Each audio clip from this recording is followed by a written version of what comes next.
sabi nga ng Pangulo, 45 years na bago talagang inayos ang EDSA. Kaya nga, ang tatawagin na nga namin dito, hindi na nga EDSA Rehab EDSA Rebuild na. Iniba na ang tawag sa pagsasaayos ng EDSA na ilang beses na ring naantala.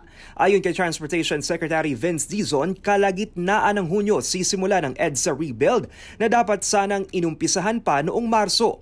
Ang bagong petsa, sasabay sa balik eskwela.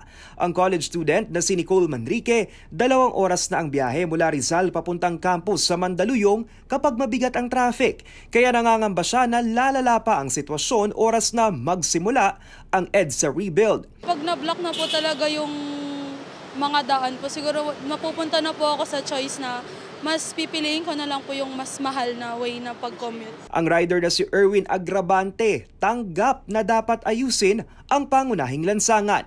Marami na po kasi talaga sir lubak sir Marami na po talagang mga manhole na malalaki na po yung butas.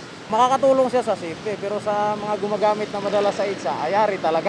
Giit ng Transportation Department, hindi ordinary reblocking kung hindi isang total rebuild ang gagawin sa EDSA. Kung paano, iaanunsyo pa raw nila yan sa susunod na linggo. Pero ngayon pa lang, may babala na ang ahensya sa magiging epekto nito sa trapiko. Hindi namin mamaliitin ang magiging epekto nitong rebuild na ito. Napakabigat na trapiko ang idudulot nito. Sa inisyal na plano ng Public Works and Highways Department, lane by lane ang rehabilitasyon sa 15 southbound segment at isang northbound portion na tatagal ng higit 1 taon.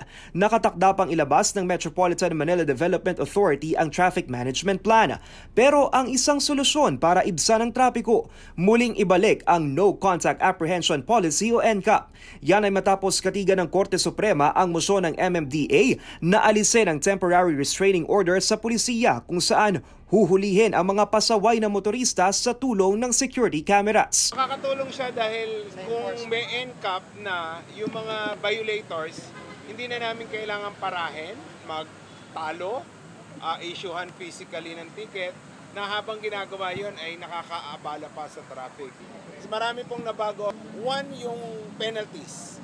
Dahil under single ticketing system, common na yung penalties at hindi siya exorbitant as complained by the petitioners. Samantala, sinabi rin ng MMDA na maliit ang magiging epekto sa trapiko ng pagsasaayos ng Guadalupe Bridge sa Pasig River na nag-uugnay sa Mandaluyong at Makati na inaasahan sa Oktubre, posibleng sumabay sa kasagsagan ng EDSA Rebuild. Ayon sa ahensya, may detour bridge na itatayo para sa mga motorista. Para sa mga impormasyong napapanahon at on-demand, Lance Mexico, Newswatch Plus.